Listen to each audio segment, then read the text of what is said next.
friends, how's it going? Shiny today here, and welcome to my recap of the Mass Effect Legendary Edition. Now, I do need to start off this video by saying that if you are looking for a techie tech review about comparisons between 1, 2, and 3 and the Legendary Edition and how controls were different, expectations, graphics, blah blah blah, performance, this is not the video for you. This is basically a die-hard fan of the series recounting some of her favorite moments of the trilogy. Also, even though you can't see them on camera, I have my Mass Effect tights on because I'm channeling my inner N7.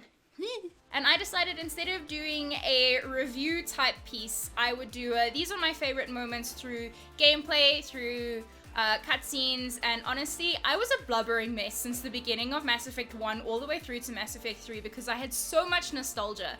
So without further ado, let's jump into that. This is your spoiler warning. If you have not played Mass Effect 1, 2, or 3, there are going to be crucial spoilers. So if you don't want anything spoiled from Mass Effect 1, 2, or 3, go away.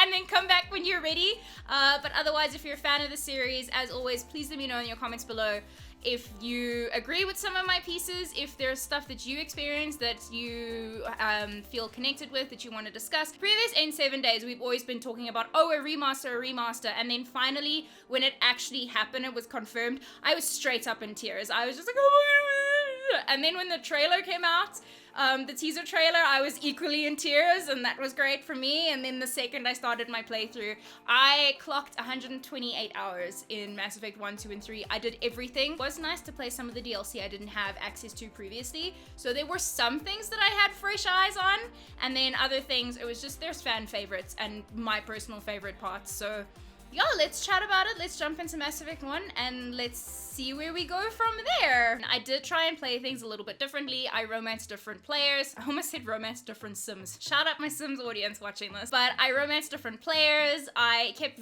different characters alive in comparison to previous playthroughs. I did play as Paragon, but Jennifer Hale, honestly, best voice actor. Femship is best ship, and you can't change my mind about that.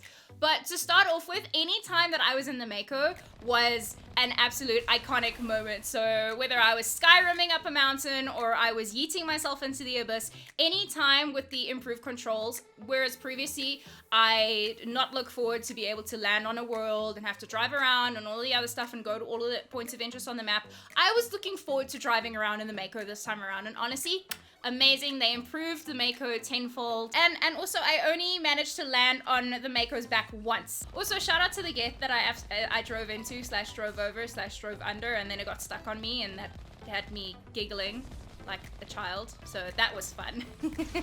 Yay, Geth Colossus.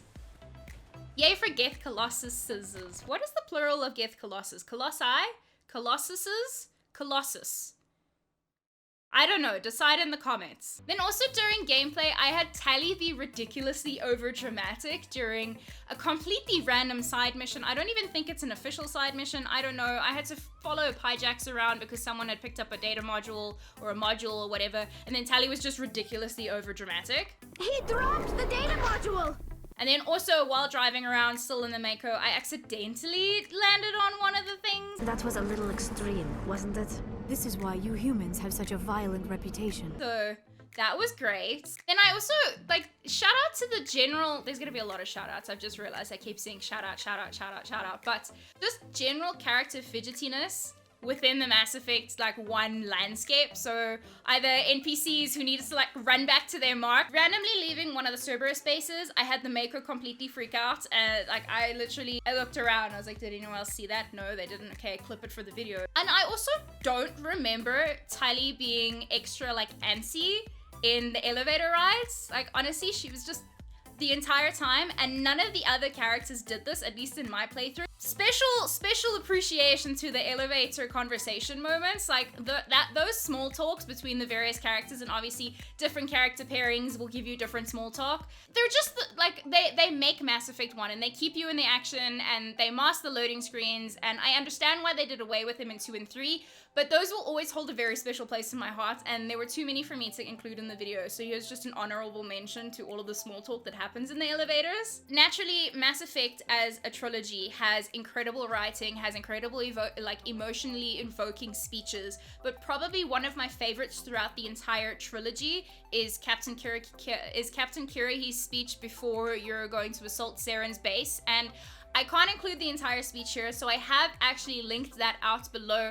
I have included it for your viewing pleasure for you to be able to hold the line with us. So honestly, Captain Kirahi, then becoming Major Kirahi later in Mass Effect 3 if you manage to keep him alive and all of that other stuff. It's probably one of my favorite speeches in any video game ever in terms of like motivation to like rally to a cause and hold the line. Then moving on to Mass Effect 2, and I know I skimmed through Mass Effect 1, but moving into Mass Effect 2, any line that EDI ever delivered ever is just so packed full of sass, but I have a very special love and appreciation for BioWare keeping the Uranus humor in there and greenlighting it. Really, Commander? Probing Uranus. And honestly, just EDI in general is just honestly one of the best characters, her little chess piece. Obviously, no favorite moments in Mass Effect 2 would be complete without these very iconic lines. I'm Commander Shepard, and this is my favorite store on the Citadel. Gonna wait for a bit, I'm in the middle of some calibrations. Scientist Salarian, Morden's rendition of Modern Major General, is probably one of the things I can catch myself singing without even realizing.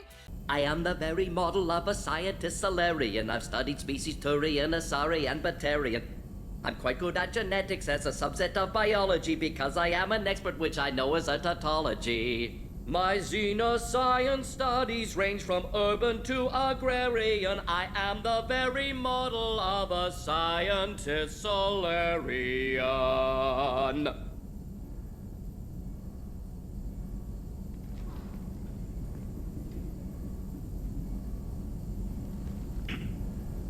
Honestly, it's just the cough for me. Then in between all of the emotionally evoking lines, some lines actually hit me a little bit harder this time around than what I remember last time. Obviously, I'm also older and wiser and all of those things, and the nostalgia, like serotonin, dopamine was flowing like proper during this entire playthrough. So I was a blubbering mess through most of it.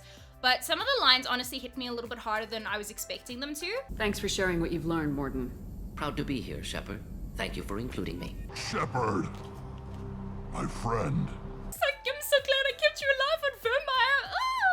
And then, of course, everyone's favorite journalist, that if you can hold on to your trigger finger enough to not have the renegade reaction, then you manage to have a paragon reaction at the very end. I had a proper like Leo pointing at the screen moment because I had previously, I've always just punched her. So I tried 100% Paragon playthrough through 1, 2, and 3 just because I had to live up to the tattoo, right? But I had a proper moment, and this is probably just because I'm South African, and whenever South African countries get named, I'm like... The Turians lost 20 cruisers. Figure each had a crew of around 300. The Ascension, the Asari dreadnought we saved, had a crew of nearly 10,000. But surely the human cost. The Alliance lost 8 cruisers. Shenyang, Emden, Jakarta, Cairo, Seoul, Cape Town, Warsaw, Madrid, and yes, I remember them all. So, hey Cape Town, you made it into Mass Effect. I didn't know about it previously, so hey! Then randomly, I don't know why I never created this prototype previously, but firing one of these prototype weapons, heavy weapons specifically, is just so overly dramatic. Much wow. I wasn't expecting it at all, and it was just like...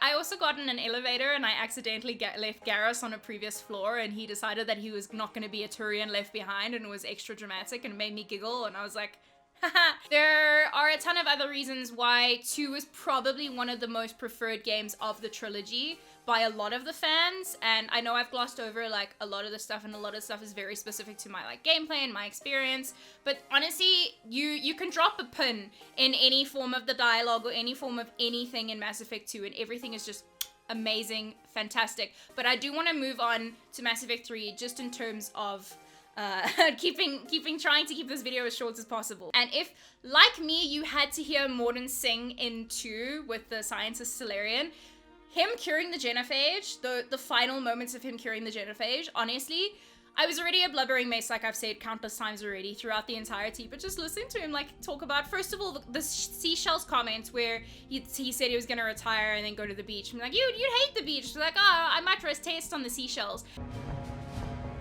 Would have liked to run tests on the seashells.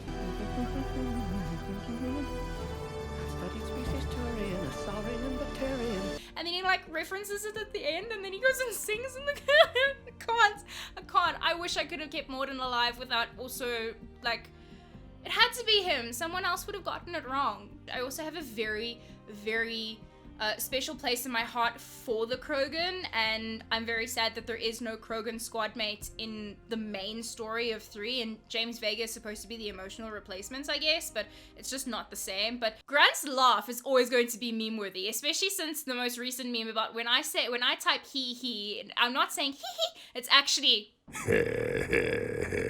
Drunk Tali has also got to be one of the best random dialogues that you could potentially miss if you're not like me, running around between every single mission and every single side mission to see who's doing what, who's doing where, and I honestly, my favorite thing is whenever I arrive from the elevator on the Normandy and I like press my R3 to see who's where on the map, and they're like, you're not supposed to be there, these two people are sitting in the lounge together, we have to go and investigate. And then obviously they're saying, hey, go listen to Tali, she's having a bit of a moment, she's in the lounge. Drunk Tali, I've left that entire dialogue in a separate video for your viewing pleasure before, as before, but if you leave Tali and her drink and then you happen to go visit Javik and you come across this piece of dialogue. I heard about your talk with Liara. You act so angry, but you really care about us. I need you functional to destroy the Reapers. You care about Liara. You like her. You are intoxicated. A foolish risk given Quarian symbiotic physiology. And you like me too. This conversation is over. I love it. I love it. Javik and Edie are like, they bounce off each other's sassiness. Like, obviously, they don't really have any proper communications together, but in terms of sass barometer for the entire, like, 2 games, because Edie introduced into Javik in 3 if you've got the DLC, which with Legendary Edition, obviously, you do. To discover the most primitive races of my time now rule the galaxy. The Asari, the humans, the Turians. There's also the Salarians. The lizard people evolved. I believe they're amphibian. They used to eat flies. This was the first playthrough I ever kept Ash alive, and I know, shocking, sorry, I kept Kaden alive in my younger years of playing Mass Effect, my goodness. But I decided to keep Ash alive on Vermeer, and there are a lot of nods to her enjoying a good drink or two. Vega's got some eggs ready for you. Ooh. Oh, What have we here? ma'am, I'm off duty. Your voice, ma'am, not so loud. Please, thank you. I'm thinking a no on the eggs. Oh. Rules are simple. I take a shot, you take a shot. Hesitate, game over. Like, there are a lot of nods to that. Then something that you can absolutely fight me over is the fact that the Citadel DLC has got to be one of the single greatest fan service DLCs ever created for any game ever. Honestly, ever. The Citadel DLC is iconic in and of itself. Every single piece, they've jammed so much corny fan service dialogue and references to stuff and like just funny quips and quick like little pieces between characters. Please send this to an animal shelter for proper disposal, as a warship is not an appropriate that is not okay. It's honestly so great. I'm probably going to be doing an entirely separate video, which will be linked in the description below, about the entire DLC. I think the Citadel DLC was something that in my original run of Mass Effect 3, I had only really bought, I want to say, towards like my 4th or 5th playthrough. So it wasn't something that I got to play through like during the game was happening. It was always something that I played after I'd already completed the game, and you go back and you do additional stuff. Because hey, DLC, I was a broke student at this point, right? So there are 2 scenes that I initially missed because I hadn't played it during all of the other things, and there was a lot of these scenes of you have to meet people on the strip and you're like, okay, cool, that's fine, that's great. And the one is with Java because honestly, I just love the back and forth with the Hanar. This one is the hero of the Citadel. This one has an incendiary projectile with the Counselor's name on it. This one is the hero of the Citadel. I'll handle it. This one insists. This one doesn't care. This one wishes he was still frozen in the refrigerator. And then Jack's dog. Jack has a dog, and Jack is the Varen, let's be completely honest. But speaking about dogs, I also don't know if this is either through DLC or because I literally played every single piece of side quest I could to completely avoid doing the plots as long as possible through 1, 2, and 3, that I don't know if this was something that was always included and I just never played enough of the content previously, but during the Legendary Edition, shout out to the dog that's in the shuttle bay. Like, honestly, I could not take any conversations with James and Cortez seriously because this dog was just walking around and I'm so bleak that I couldn't pet it. Oh my goodness, I still messaged one of my mods on Discord and I was like, I'm annoyed I can't pet the dog. I want to pet the robot dog, please.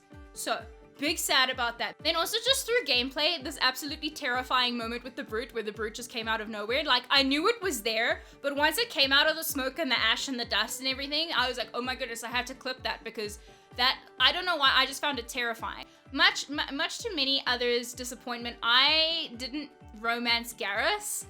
Liara for the win. With Thane side action during 2. No, but so Garrus has always been my bestie, and the Paragon bestie like conversations that they have throughout the entire trilogy is just honestly why Garrus is always going to be my ride or die. And I will be linking this full little shootout for Paragon playthrough in the description below. But honestly, I'm Garrus Vicarian, and this is now my favorite spot on the Citadel. Love, like, Garrus will always be my ride or die, and that will never change. Don't be mad. Don't be mad that I didn't romance him, because I wanted that best friendship, okay? This time around, I also got really weirdly emotional when Joker salutes. I don't know why, because I knew that it was going to happen, but I got weirdly emotional. To be fair though, as I've referenced several times already in this video, I was an emotional wreck since starting Mass Effect 1 all the way through to 3. So any little tiny bit of emotion just sent me off over the edge. And I'm surprised that I'm not crying through this, and that's why I have a script written down, but hey, whatever. Well, not even a script, it's just talking points and I'm blabbing on like my life depends on it. I must be part Salarian. Also, the Paragon sequence with Kai Lang, that was for Thane, you SOB. Seriously. I think that hit me a little bit harder this time around because, yes, I had a majority of my crew always survive the suicide mission and all the other stuff, but I romanced Thane in 2 that was different this time around. So that hit a little bit harder when he did die, and I was like, I will get my revenge with an omelet blade. You deserved it, you SOB.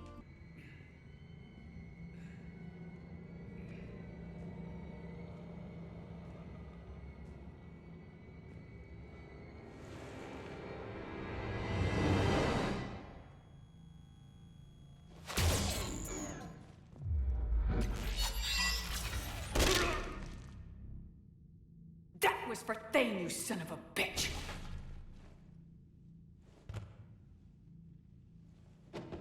Extended cut or not, the baby Krogan is the single cutest thing in the entire series, and you cannot change my mind about this. Look at it. Look at the baby Krogan and look at the toddler Krogan in the background. Honestly, greatest thing ever. Cutest beyond cute. Another reference, because this is probably just me and me being an emotional wreck, but tell me another story about the Shepard. But that's probably just me. Naturally, no favorite moments in Mass Effect would be complete without the destroy perfect ending cinematic, because that leaves us clinging on to hope that this becomes canon for future endeavors, and hopefully they don't muck it up like they did Andromeda, because we don't talk about that game on this channel. But honestly, I live for watching that breastplate go. I hold my breath knowing that it's going to happen. So that my full entire Paragon destroy perfect ending cinematic is available for your viewing pleasure below in the description. So go click that, enjoy that, go watch that with me, and like hold on to that tiny little bit of hope, and then your love interest doesn't want to put the name on the thing, and oh, I can't. Then just to wrap everything off, because I've probably rambled on way more than I probably should have for this video, and if you're still watching, then shout out to you, you are an MVP.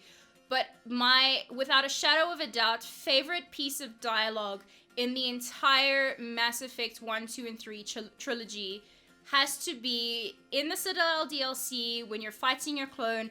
arguably, some of you may miss it because you kill off the clone too quickly, or you get to the final cinematic at the end of the Normandy Shuttle Bay too quickly.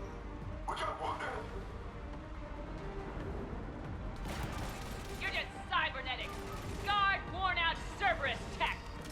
You know where I got those scars? Barros and Novaria and Burmeyer and Ilos. At the Collector Base and Palaven and Tachanka. I earned these scars protecting the galaxy. You got yours from a petri dish. It's probably also just like a throwaway line that's happened to be in combat because it's not in a cinematic or anything like that. And like I said, if you defeat the clone too early, you don't even get around to it. And I don't think, maybe it hits me harder than most people, but ever since I played this the first time around back in the day, this single line that Jennifer Hale delivers is my favorite line that Commander Shepard could ever say. And it's talking about the scars and you got yours out of a petri dish, well, I got mine saving the galaxy. And like listing off all of the specific places where you've been to and you remember all of those missions and you remember everything. And honestly, like, my favorite line in the entire trilogy. But that is it for my favorite moments from the Legendary Edition. If you want to hear more ramblings, I can talk about Mass Effect all day, every day, twice on Sundays. I can talk about favorite Codex moments. I can talk about favorite Codex entries. I can talk about why I love the Asari, why Liara is probably the best romance option, although everyone will argue and say, oh, Garrus, oh, Thane, oh, Miranda, oh, blah, blah. No. Liara is bae, and I will not hear you say otherwise. I got 2 Mass Effect prints printed for myself, so this is from, oh, hey, Oscar. You can see my cat there. But I got this. This is from Mass Effect 2's Arrival DLC, and I got it printed, and I just love it, and it's gonna go into the setup.